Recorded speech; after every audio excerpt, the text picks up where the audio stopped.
Good morning everyone. দেখো মাম্মাম কিন্তু এখনও ঘুমোচ্ছে। আর আজকে বাড়িতে সকাল সকাল কিন্তু আমাদের পুজোর আয়োজন হচ্ছে। আর দিদিভাইও তাই বাড়িতে এসে গেছে সকাল সকালই। দিয়ে মা আর দিদিভাই দুজনে মিলে কিন্তু পুজোর কাজে হাত লাগিয়ে দিয়েছে। এদিকে আমাকেও একটা নতুন শাড়ি দেওয়া হয়েছে, বলেছে এটা পরেই নাকি পুজোতে বসতে হবে।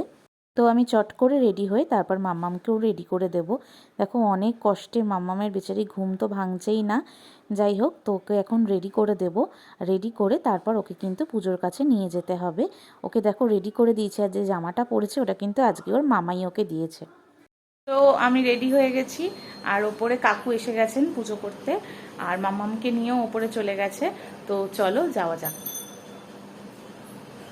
আজকের পুজোর আয়োজনটা আমাদের ছাদেই করা হয়েছে, যেহেতু একটা হোমেরও ব্যাপার আছে তাই। আর এখানে দেখো, তোমরা কি মামামকে খুঁজে পাচ্ছ কোথায় আছে? দেখো ওর মামায়ের কোলে চুপটি করে ঘুমাচ্ছে, কোনো সারা শব্দ নেই। যাই হোক, তো এখানে কাকু ঘট বসাচ্ছেন মা ষষ্ঠীর। আর তারপর কিন্তু আমাদেরকে মালা তাগা এগুলো পরিয়ে দিয়েছে। ও হ্যাঁ, তোমাদের তো বলাই হয়নি যে আজকে কিসের পুজো। তো আজকে মাম্মামের 21 দিনের ষষ্ঠী পুজো, ও আমরা মাম্মামের মঙ্গল কামনায় একটা যজ্ঞের ব্যবস্থা করেছি।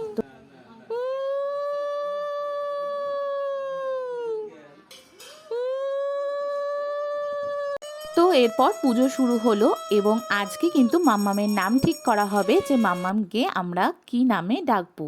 তো একটা সাদা রুমালে বলা হয়েছিল 10খানা অন্তত নাম লিখতে। আমাদের সবাই মিলে যে যা নাম ঠিক করেছে সেগুলো, এবং তার মধ্যে থেকে একটা নাম কিন্তু মাম্মামের জন্য নির্দিষ্ট করা হবে। এবং মা ষষ্ঠীর পায়ের কাছে কাকু কিন্তু দিয়ে দিল সেই কাপড়টি। তো তারপরে সেটাকে পুজো করা হলো। তারপর আমরা কিন্তু অঞ্জলি দিলাম মাম্মামের পাপা এবং আমি। আর মাম্মামের জন্য অনেক অনেক আশীর্বাদ চেয়ে নিলাম মা ষষ্ঠীর কাছ থেকে। তোমরাও কিন্তু অনেক আশীর্বাদ করো মাম্মাম যেন ভালো থাকে, সুস্থ থাকে। তো তারপরে আমরা চরণামৃত্যু নিই এবং আমাদেরকে চন্দনের টিপ পরিয়ে দেন।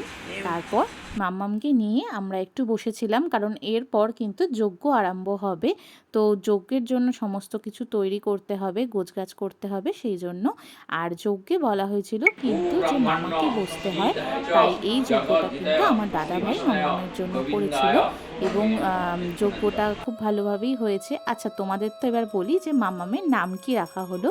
তো মাম্মামের নাম আমরা রেখেছি মা দুর্গার নামে আদ্যা। তো ওর পুরো নাম কিন্তু হলো আদ্যা দাস। তো ওর নামটা কেমন লাগলো তোমরা কিন্তু অবশ্যই জানিও।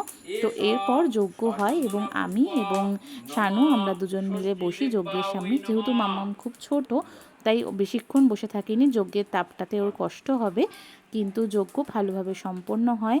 তো তোমাদের আবারও বলছি, মাম্মামকে অনেক আশীর্বাদ করো, আর ভালো লাগলে প্লিজ একটা লাইক করে দিও। আজকের মতো টাটা।